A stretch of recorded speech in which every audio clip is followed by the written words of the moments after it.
All right, YouTubers, what is going on? It is your boy Delexman, and as always, we are live,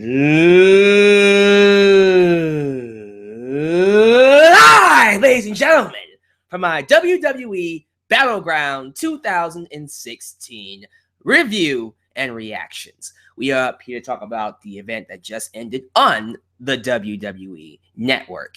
And I have to say, another good show. I thought, based off the card, I kind of figured it was going to be somewhere in the range of a B or a C. It had the potential to be an A show, but didn't quite get there. I kind of felt like it just missed the mark of being an A show. So if I had pluses and minuses, I'd give it a B plus. But in this instance, I only have A, B, C, D, or F, and I'm giving it a B. A really good show, definitely worth your time. Very, very fun. Thank you, Washington, D.C., for being a great crowd, because you helped this show feel a lot more fun than, honestly, it was still a good show regardless. You just made it feel even more fun. So thank you for being a great crowd. And give me your thoughts on WWE Battleground down below. Favorite match, favorite moment, your overall grade, A, B, C, D, or F. And I thought it was yet again another good show. I will say this. The ending left me very intrigued. This is something that I will give to WWE, honestly. Usually their endings leave me in a place of either, bewilderment or just depression or disappointment, where it's just like, okay, we know where this is going. Or it's like, I get exactly what I want and excitement. Yes, can't wait. Tonight, I'm just intrigued. Like, oh, we're going with that option. Okay, let's see where it goes, You all know what I'm talking about, but we'll get to that when we get to it. Let's go ahead and get started. I think I've waited long enough to keep you guys waiting, because I've been waiting for people to come in. But since I have a nice crowd, let's start off with Cesaro. Cesaro talked about his certain situation on Tuesday. I did not really give my thoughts about it in my live draft reactions, and my very I won't say unpopular, it's unpopular with people in my circle, but it's very popular with my fans. So I'll say a very popular rant I did on the draft, but I didn't talk about Cesaro. So I'll talk about it here. I did watch his shoot on Tuesday, and I watched his shoot before the show, and I like it. I feel like this is exactly what Cesaro needs. He needs to be that wrestler who feels slighted. I don't know the right word for it. Who feels like he's been pushed to the side, who doesn't get a lot of respect, who feels he's underappreciated for being as good as he is, because he's a great wrestler. I don't think anybody can argue against that. If you look at Cesaro, his track record inside the ring, and see him as the great performer that he is, everybody knows he's a great wrestler. But despite being a great wrestler, he's being overlooked, constantly overlooked. He didn't have a match tonight. The man wasn't even on Battleground tonight. He got drafted to Raw. He wanted to be on SmackDown, the show focused on the wrestling aspect, but he got Raw instead, and he's not happy about it. And what he said, I agree with. He talks about, paraphrasing, of course, but he talks about how the company doesn't give a lot of focus to the men inside the ring, the men and women inside the ring. It's all about the glitz and glamour and the people who aren't wrestling, like Stephanie and Shane and Vince, and in this case, Mick Foley and Daniel Bryan, when it should be about the people inside the ring. A great example of this is the Cruiserweight Classic. They give equal amount of focus to every single one of the competitors. They talk about their backgrounds. They give video packages of all of them, so you know who they are, who they represent, what they're all about before they get into the ring and wrestle. So when you get to the wrestling match, it's something awesome, and you can enjoy the spectacular acrobatics and the wrestling. Cesaro feels like that is what WWE should be all the time. And he's right. I agree with it. And what he said at the pre-show of tonight, basically saying the same thing, but rephrasing it in a way where, you have to think this is real. You have to think this is not scripted. They're not writing this out. I think this is honestly how he feels. I think he's just venting. He does not like where he is in WWE, and I think we will see that manifest into a character, and I want that to manifest into a character. Almost be, and this is a forbidden name, but be a Chris Benoit. I'm the best damn technical wrestler in the world. Prove me wrong. All about the wrestling aspect. And I want Cesaro to be that too. So let's see what happens. I'm a little worried that he got drafted to Raw, especially with that roster. Hopefully things work out for Cesaro. I am hoping things work out for him. If they do trades, and oh my God, I hope they do trades. If we do trades, I hope Cesaro is someone that gets traded to SmackDown. Please. SmackDown is his show. And he can do a lot of things on the show based off of wrestling. And that's all I'm going to say about that. Give me your thoughts about Cesaro down below. Let's get into it. Pre-show was Tyler Breeze and Fandango, or Breezango, versus the Usos. Solid match overall. Breezango won. I did not see that coming. But I'm happy because I'm a huge Tyler Breeze fan. And seeing him win always makes me smile. Because he deserves to be treated like someone who is important. Because he is a great talent. I don't think anybody can argue with that. The guy's awesome. You may not like his gimmick, but he's a great talent. I love his gimmick. I think it's perfect. I think it helps him stand out. I have no issues with it whatsoever. So, say what you want about Tyler Breeze and Fandango. I'm happy that he won. And that's all I'm going to say about it. Let's get into the real show.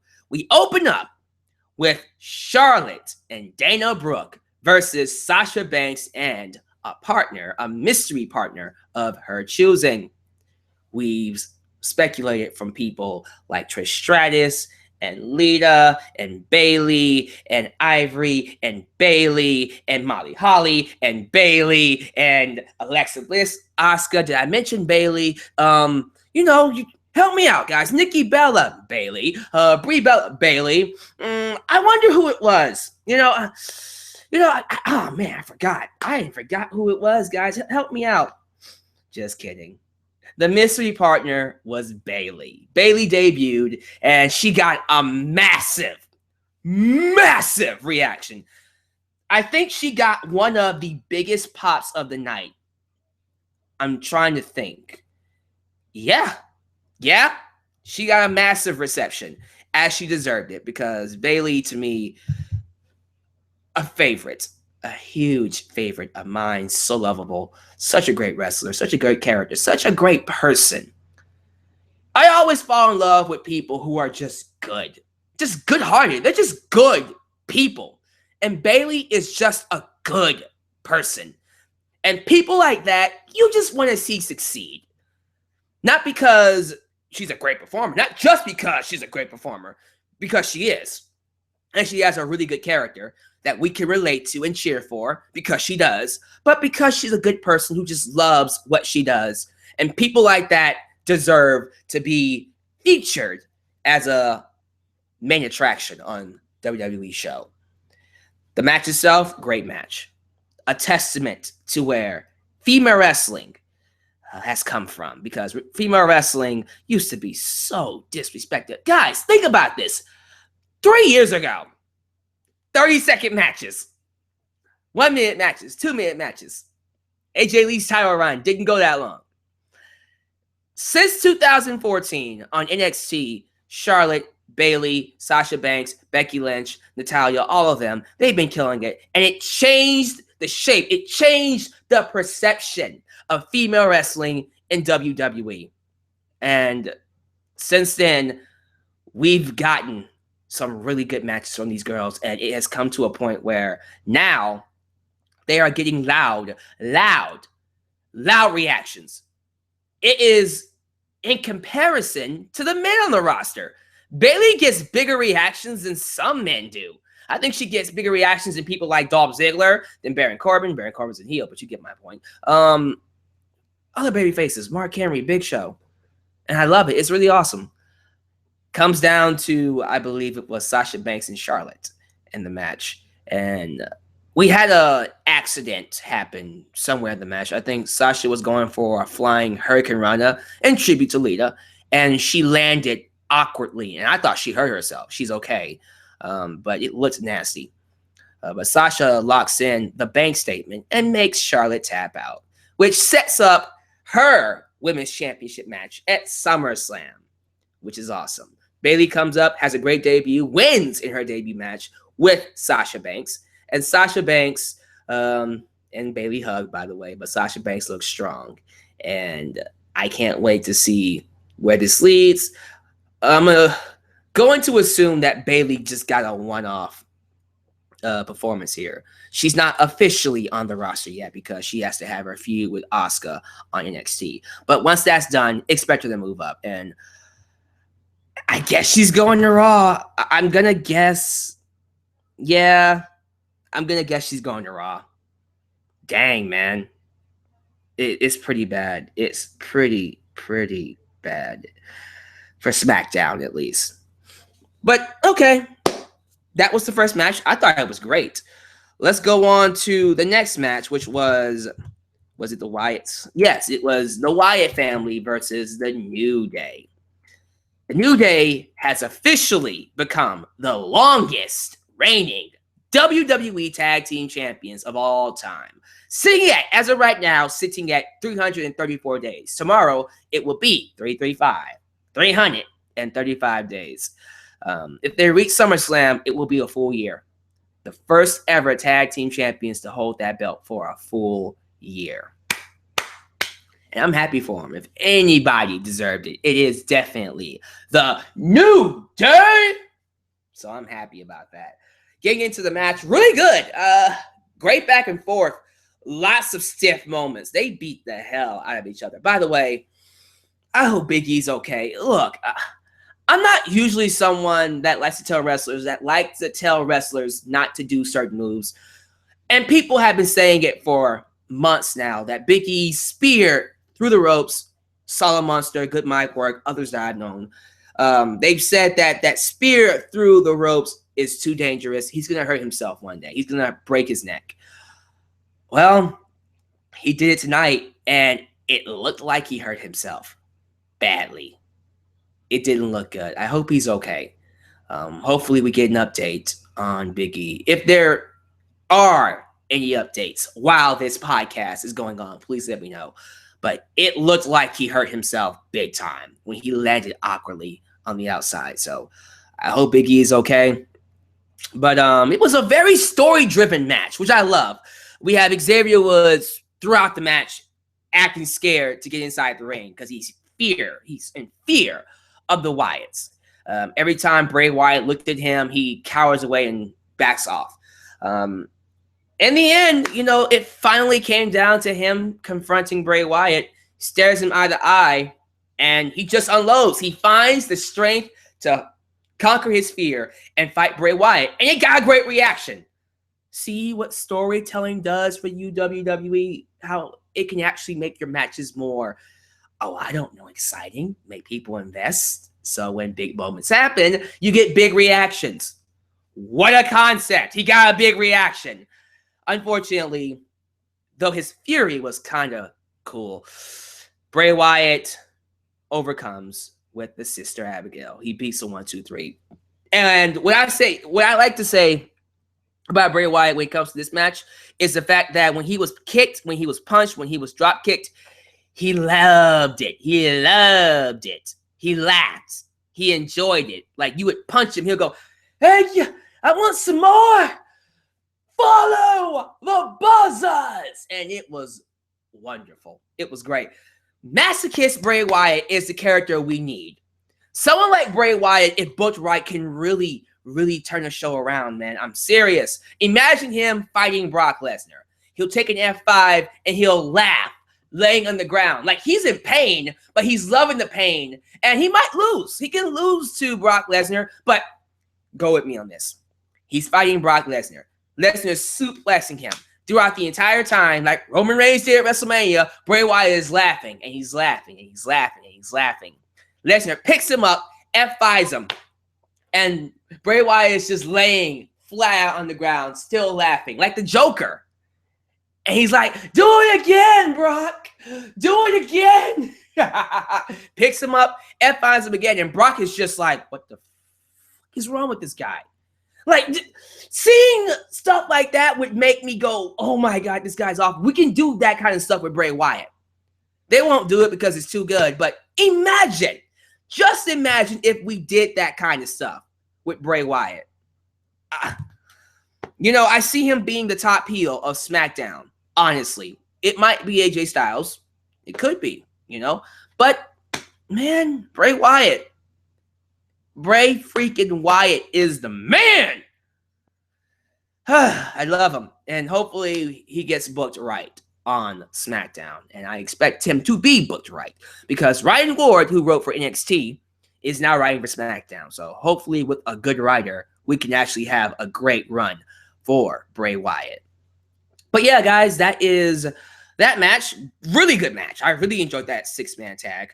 Let's get into the next match, which I believe is, I'm going to think it's one of the championship matches. Yes, it's the United States Championship. Zack Ryder versus Rusev. Very competitive. Great back and forth, man. Rusev is a monster. It makes me upset that his run in 2014 ended the way it did, because I know someone eventually had to beat him, which I'm okay with. But ever since he lost to John Cena and then he went on that dip, and it seemed like a very long dip. The stuff with him and Lana, and then Lana getting with Ziggler, and then the stuff with him, Sheamus, and Del Rio, and who else was in that group? I don't remember. I don't care. It was a bad group. It was garbage. It was Wade Barrett. Yeah, it was doo-doo. Rusev, I feel like he's been dead for the last year. But ever since he won that U.S. championship, he's been reinvigorated. He's been re-energized. He's been, I dare say, revitalized. He's been reborn. Reborn. That's a good word for it. And he's back to being that kick-ass Bulgarian, no longer Russian, but Bulgarian brute. And I like it. And I saw that in this match, and I'm just sitting here going, man, let's just keep him this way. This is Rusev. Let's keep Rusev this way, and I might become a big fan of him again. But saying that, I was rooting. I was rooting hard for Zack Ryder to win. One of the best baby faces in the roster, on the roster. Unfortunately, despite his efforts, his valiant effort, Ryder lost because Rusev was just too much for him. And after the match, we have Rusev looking like he was going to lock in the accolade one more time. Then Mojo Rawley, he ain't hot, runs out, confronts Rusev, and Rusev just looks at him like, are you just going to yell at me? Because that's all he did. He just stood there and yelled at him. He yelled at him and yelled at him. And Rusev's just like, okay, are you going to do anything? No? Okay, well, I got things to do. I just had a match. I'm not going to deal with you. You know, and Mojo just did his thing. He ain't hype. So we're going to get Zack Ryder and Mojo Rawley on SmackDown. I like that. I think that's going to be good for that.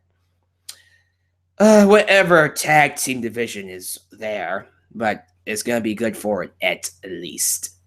But that match was good. The next match, I believe, is, if I'm not mistaken, the match of the night. Yeah, the match of the night.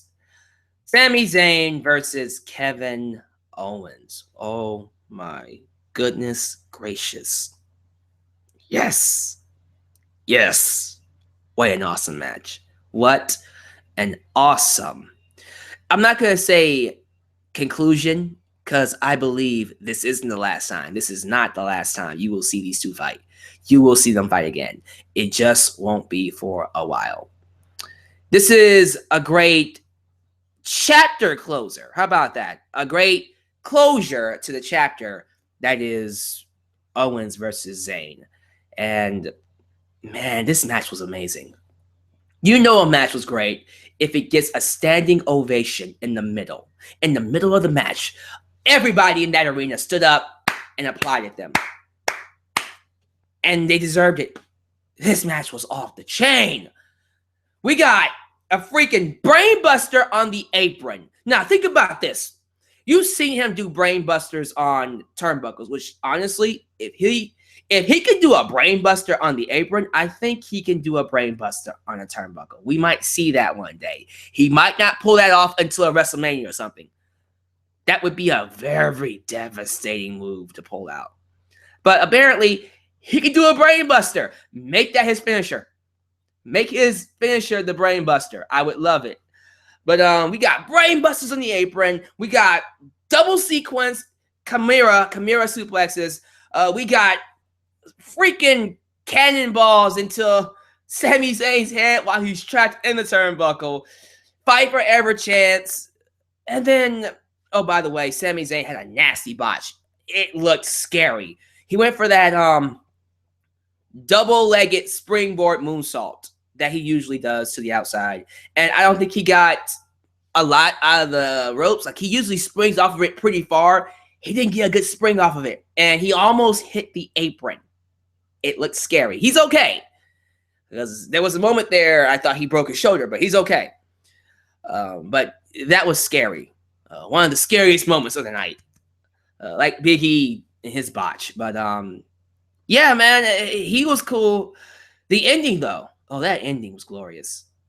You know, you had Sami Zayn.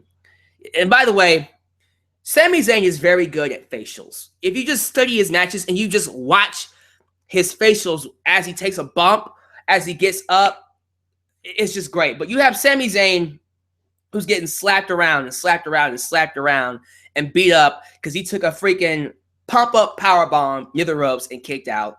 And Sammy is just smiling, and he's doing this. Come on, come on, come on, come on. He's firing up. Come on.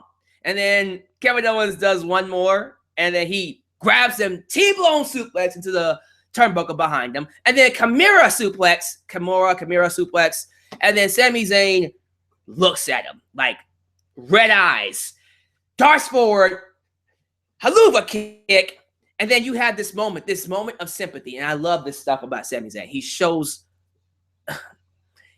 There's only a few good wrestlers that I know that tells such a good story with their bodies, with their facials, with everything. They're just really good at telling stories inside the ring.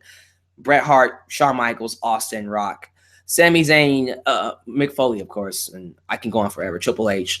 There's only been a very few people in the wrestling business that have done that. Sami Zayn might just be another one of those people because you have Kevin Owens just sliding down his chest, and Sami has a moment of sympathy. And then when Kevin Owens wakes up, runs back, hits with another haluva kick, pins on 1, 2, 3. The crowd goes crazy. I was shocked because I thought Kevin Owens was going to win this one too. No, he lost. And I'm happy he lost. I'm happy Sami Zayn got his victory. It was glorious. It felt great. And see, that's a great thing about Sami Zayn because people get upset that he loses a lot. Someone like Sami Zayn, when he loses, it's okay. It doesn't hurt him. The losses actually help him. You hear me? So when he does win and he wins big like this match, it's awesome. It makes fans feel like, okay, if I invest in this guy, if I cheer for him, I am going to get something out of it. I'm actually being a part of this guy's journey to the top, like they were for Daniel Bryan, which is why I don't get why Stephanie McMahon would bring him to the roster because he's just another Daniel Bryan. He's just a different version of him. Whatever. Again, one of the issues with the drafts. I don't care. But whatever. Sami Zayn pinned Kevin Owens, and it was glorious. Match of the night. It stole the show. It was definitely gonna be the reason to watch this show. Show was stolen, man. Nothing followed this. Nothing. They tried. They seriously tried, but nothing followed this. Give me your thoughts about this match. I want to hear what you guys have to say about Sami Zayn and Kevin Owens. Now, I like this comment. Sami Zayn is like Jeff Hardy in the sense of losses helping him to get even more over in the process. Yes, that's a great comparison. Jeff Hardy, the more he lost, the more invested you got into him because you knew that he was that close to getting that championship, and he falls. They might pull that same storytelling with Sami Zayn, and honestly, I'm fine with it. I think definitely it will work for him. So, yeah, man, Sami Zayn currently has three match of the year candidates. Well, maybe four. Let's see. Sami Zayn versus Shinsuke Nakamura. This match, the Fatal 4-Way at Extreme Rules, and then the Money in the Bank match. Might even be the WrestleMania match. I'm gonna go with those four though. Sami Zayn currently is reigning supreme with multiple match of the year candidates. This guy is awesome, and you know what? How about this? Let's send him after a championship. If you had a championship that you would want Sami Zayn to win, Cruiserweight, in this case, US, because he's on Raw, and spoiler, the IC Championship didn't get traded to Raw, unfortunately. How do I put this? Maybe World Championship. Send him after the World Champion, whoever that is. But what belt would you have him go after?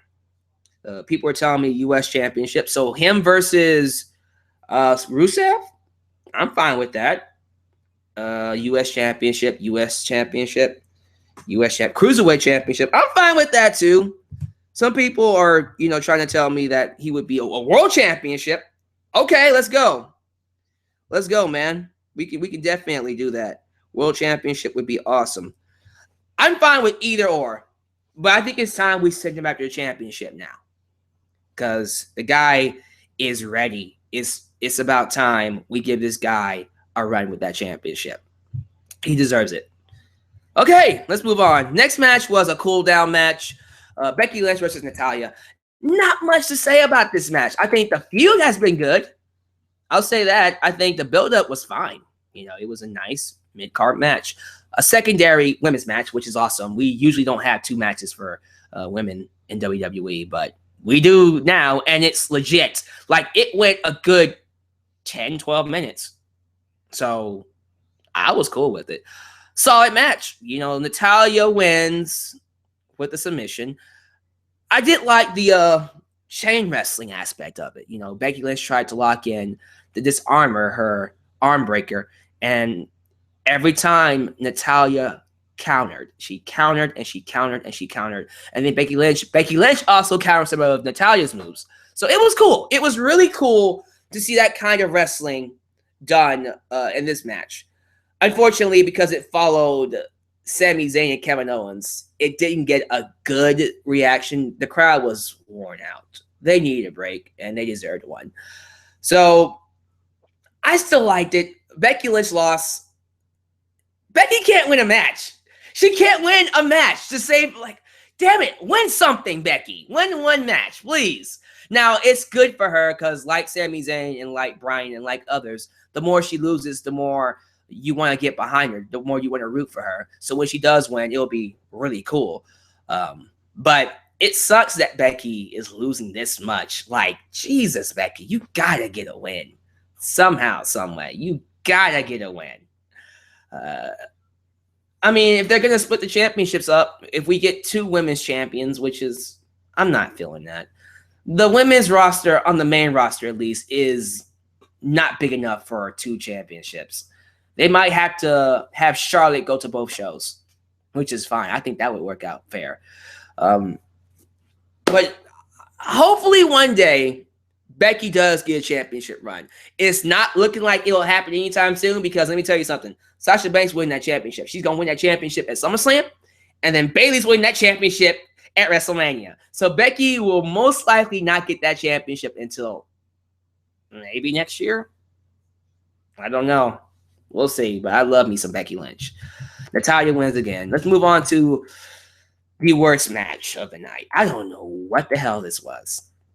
It is the second secondary championship match. It is the Intercontinental Championship. The Miz with Maurice taking on Darren Young with Mr. Bob Backlund. This match was bizarre. That's the best way I can describe it. It was weird. Like, the match itself was, again, the crowd was still worn out from that awesome Owens and Zayn match. So, of course, there wasn't going to be too into this match. But some people were into it. They were chanting for Darren Young. And I thought, I can't believe I'm saying this, but there was a side of me that thought just maybe Raw would get both belts. But it didn't end that way. It ends with Maurice slapping Bob Backlund. Bob Backlund takes his shirt and rips it, and he's about to go crazy. And I'm thinking, is he about to attack Maurice? And then Miz gets outside, and then Darren Young goes outside and locks him in the chicken wing. And then the referee just throws it out because he couldn't get control over the match. Everybody just went crazy. So he just says, screw it. Nobody wins. Everybody go home. You know, it's just like, I'm ending this match. This is getting too crazy for me. I don't want to have anything to do with this. So he just says, screw it. He just throws out the match. No contest. Miz retains by default. It was bad. It was weird. It didn't really leave me with good feelings. It was just weird and just, yeah, okay, we'll yeah, that happened. That's all I got to say. It's just weird. Just a weird match. Definitely the worst match of the night. It's just kind of sad that was the match that was bad because I was hoping that would be a good match. It has two really good wrestlers. The booking of it just hurt it. Not a fan of the booking of that match. Next was the second six-man tag, if I'm not mistaken. Yes, it is John Cena, Enzo Amore, and Big Cass taking on the Club. AJ Styles, Luke Gallows, and Carl Anderson. That pre-match promo with Amore and Cass was gold. I swear to God, if WWE wants to dedicate an entire hour to Enzo and Paul Heyman, it would get the highest ratings in WWE history. I am putting money on it. I'm over exaggerating, but it would feel like it would feel like it would get the highest ratings in WWE history because it would be magical. It would be great. Enzo is awesome on that microphone. Called AJ Styles a soccer mom. Gave them all kinds of crazy advice. Had me rolling in laughter. And then freaking Big Cass comes on the microphone and was just as good, man. These guys are a riot. I kind of wish they were on SmackDown. I mean, you got New Day on Raw. Why not put Enzo Amore and Big Cass on SmackDown? Even it out. Give reasons to watch both shows. No, let's stick them both on Raw. Because, damn it, Raw needs it apparently, although it has the Women's Championship and a Cruiserweight division. Yeah, let's keep Enzo Amore, Big Cass, and the New Day on Raw and give SmackDown nobody. This is except American Alpha, which I love, and Breezango and the Usos. So, okay, we got some tag teams on SmackDown, but compared to Raw, we might not even have a tag team division on SmackDown. You know what I'm saying? And Zack Ryder and Mojo Rawley, I suppose. Did the Vaudevillains go to SmackDown? Or are they on Raw? I forgot where the Vaudevillains went. I'm going to assume they went to SmackDown. No, I think they went. I don't have time to think about this. Getting back to this. Great promo before the match. The match starts. It was chaotic. It was a chaotic, fun match. And all six men looked awesome. I can't say anything else about it. Just a very fun match. They all worked together very well. AJ Styles got some love. It was good. It was really good. And it ended exactly how I thought it would end. John Cena pins AJ Styles with the top rope attitude adjustment. Pins a 1, 2, 3. We now have a setup for their second match at SummerSlam, which, oh my God, I am praying to the gods in WWE. Please have AJ Styles win. Okay, I'm going to buy the shirt soon. And I want to see that man beat John Cena, okay? John Cena has conquered Rusev. He's conquered Bray Wyatt. He beat Brock Lesnar at one point, but then Brock Lesnar came back and dominated him, so nobody remembers that loss. It happened in 2012, but nobody's going to remember that loss because Brock Lesnar came in 2014 and decimated John Cena. It was awesome. But all these new talent that have come in, except for Daniel Bryan, except for CM Punk, and I can't remember anybody else, but every other new talent that fought John Cena has lost and looked bad. And I mean, it looked really bad. Even Kevin Owens. You know, Kevin Owens got an awesome clean victory over John Cena. And then he lost the other matches for once with one person. And I'm going to assume that this will happen because Vince McMahon loves him some AJ Styles, and he is a top merchandise seller in that company and has been since he got there. Going on, I think, 6 months now, AJ Styles has been in the top 5 merchandise sales in the company. That's amazing. But I'm going to assume because he is a favorite and a company guy and people love him, I'm going to assume that he indeed does keep his spot and he beats John Cena. He has to get this feud. He has to win this feud, man. We have to have somebody beat John Cena. Someone has to get the glory for beating John Cena. Someone. And if it's going to be anybody, let it be AJ Styles. Let it be AJ. He's a Christian man. He's a good guy. He loves wrestling. He finally came to WWE. He most likely won't be here that long because he's in his late 30s. So he's got a timer on his body as it is. He might be gone in the next 5 years or so, like John Cena might be gone in the next 3 or 2 or 5 years. I heard that rumor that John Cena wants to retire very soon. Let's give it to him, man. Let's have AJ Styles beat up John Cena. Now, let's have AJ Styles get the win in this feud. I think it'd be awesome. And so let's see how this works. And also, I would love AJ Styles to win the SmackDown Championship. Well, that's the thing. That would have been okay if Rollins or Reigns would have won the championship. Unfortunately, getting into the next match, again, liked the 6-man tag, John Cena, Enzo Amore, and Big Cass won the Shield triple threat, which was a really good match, by the way. Loved the video package. The video package before the match was fabulous. Whoever made it, you, my friend, deserve a raise, and you deserve to have a vacation. But the match was good. It was a really good match. I recorded live reactions. I decided not to put it up because it really wasn't worth it. I thought something was going to happen. We had Roman Reigns. We had Roman Reigns go out there with his heel beard, a little heel beard. It looked really cool. And, you know, he got a negative reaction, of course. They booed the hell out of him. They booed the hell out of Roman Reigns. It was glorious. I loved it. I love seeing him get booed. They should really turn him heel. They really should turn him heel. But anyways, yeah, they booed the hell out of Roman Reigns. And then Dean Ambrose and Rollins basically double-teamed him. We got a throwback to the Shield, a double, not triple, a double powerbomb through the table on Roman Reigns. Good action all around, back and forth. All three of them look good. Roman Reigns especially. I like Roman Reigns in ring style. I think he's finally found his niche when it comes to how he works inside the ring. His selling's getting better. I didn't used to be a fan of his selling, but he's doing really good at selling. And it's a mixture. He's a powerhouse wrestler. I love the powerhouse stunts that he does. But he's mostly powerhouse, but he has a mixture of brawling and high-flying in there too, which I like. So he really worked in this match. But I can praise him because the result was something I actually liked. It was a shocker to me that the man who won the match was Dean Ambrose. Reigns spears Rollins, and then Dean Ambrose hits the Dirty D's on Reigns and pins a 1, 2, 3. What? Ambrose won. And throughout the match, we got shots of the SmackDown roster and the Raw roster backstage. They were switch between both rosters to get their reactions, which would have been awesome. I wish they would have done that for the draft. That would have been nice if they did that for the draft, honestly.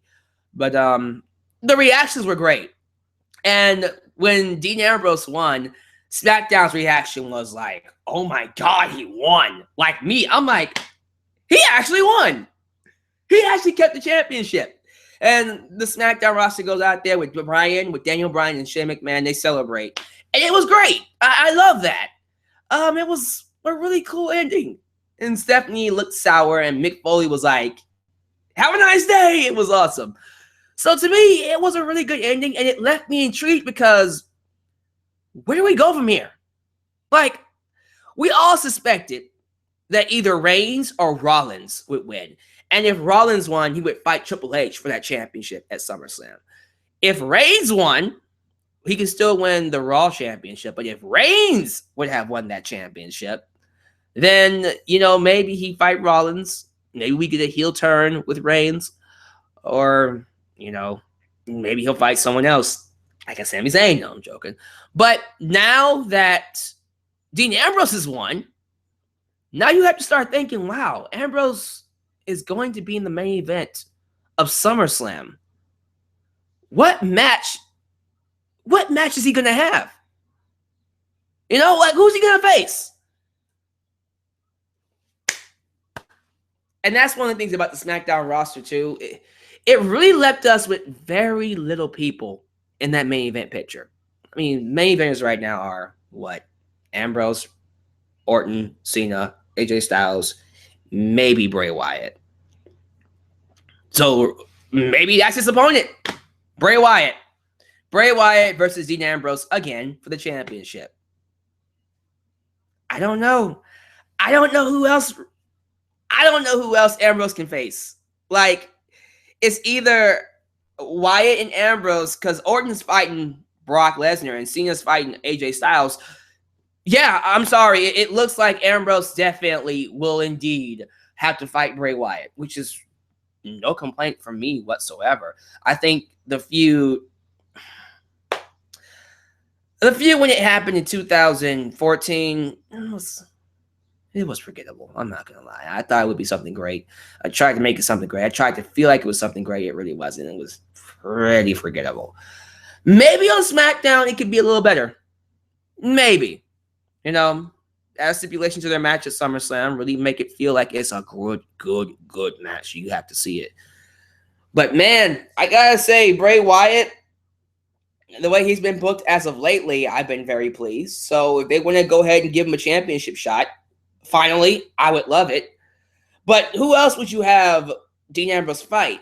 Think about this. Think about this for a minute. Who would fight Dean Ambrose? Because Randy Orton's fighting Brock Lesnar. And Cena's fighting AJ Styles. So I want to hear your thoughts on that. Who would you have Dean Ambrose fight for that championship down below in the comments? And let me read some people's thoughts here in the live chat. Baron Corbin. Maybe if you build him up right. Apollo Crews.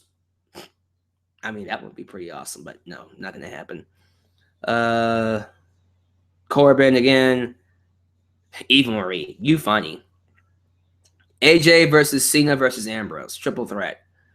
I don't think we do back-to-back triple threats. I don't see that happening. Kurt Angle versus Dean Ambrose, which would be an awesome match. Kurt Angle versus Dean Ambrose. Yes, let's go. I would love that match, but not going to happen. Dolph Ziggler versus Dean Ambrose. I'm going to assume we turn Dolph Ziggler heel, right? You know what? That might actually work. A heel Dolph Ziggler versus a Dean Ambrose World Championship. I might get behind that, depending on how it's booked, of course. Shinsuke Nakamura, not going to happen. Shinsuke is fighting Samoa Joe at NXT Brooklyn, or back to Brooklyn.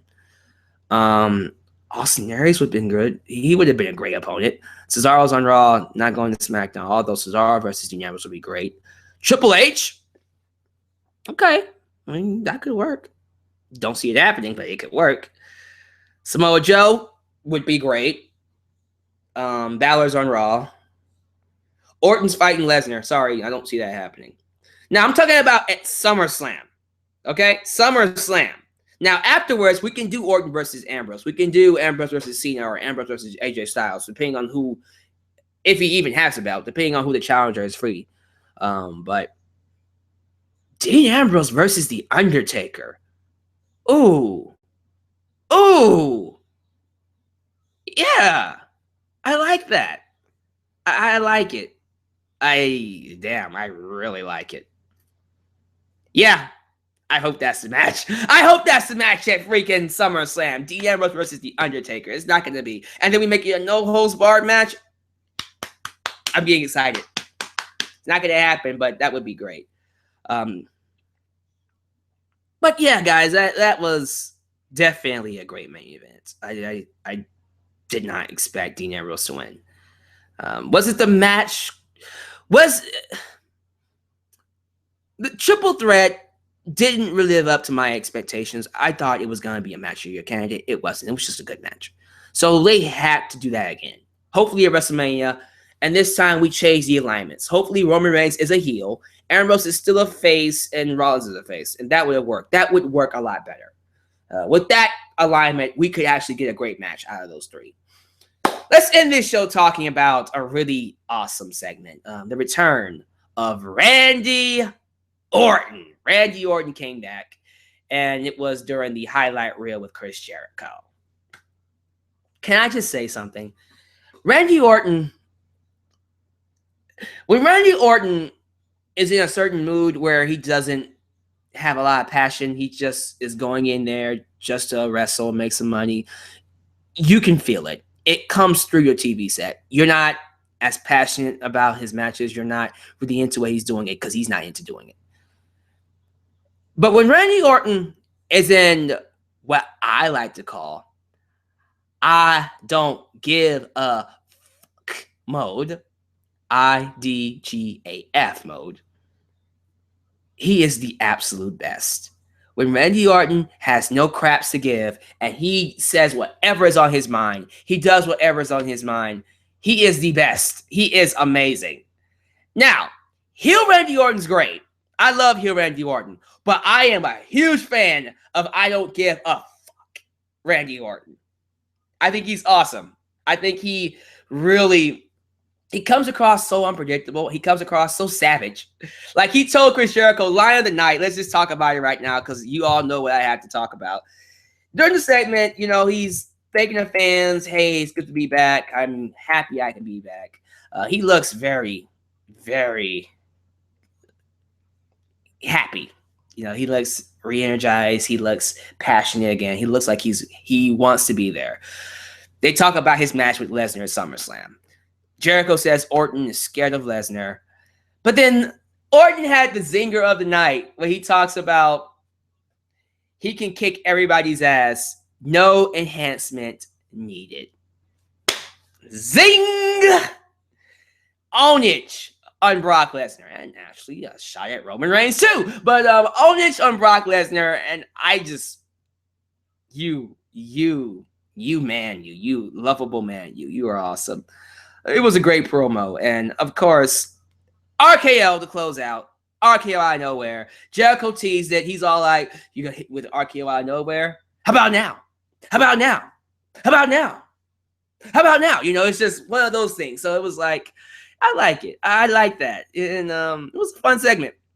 Randy Orton and I don't give a crap mode taking on Brock Lesnar. I actually might like that match.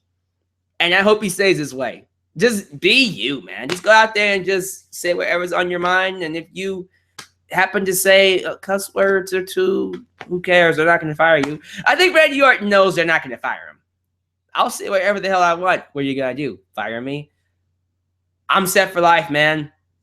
I'm pretty sure he's made so much money that he could be set for life, man. Seriously. Randy Orton could be fired tomorrow and be good. He can retire happy. He'll do something else, maybe, open his own wrestling school or something like that to get paid. But for the most part, I think he's good. He can retire tomorrow and be happy. So, yeah, guys, again, really good show overall. Gonna give that show a B. Let me get your thoughts overall on Battleground. What grade would you give it? Let's read some of your grades. What grade would you give Battleground before I get out of here? Yeah, man, I'm becoming a huge fan of that new catchphrase. Chris Jericho is a catchphrase machine. I'm going to give you what you want. I'm going to give you what you need. The gift of Jericho. Drink it in, man. It's so awesome. All right, grades. B, C plus, B plus, B, B minus, B, A minus, A minus, A plus, B, B, B, B, A, B, A, B plus, A, B, B, B minus, C. So we're going back and forth between B's and B minuses and B pluses. So I think we can all agree this was a solid show. Again, right on the verge of being an A show, but it didn't quite cross that line. So, oh man, thank you so much for tuning in to my review tonight. I hope you guys enjoyed the live review. As always, like me on Facebook in the description box. All of this is down below in the description. Like me on Facebook. Subscribe here on YouTube and like me here on YouTube.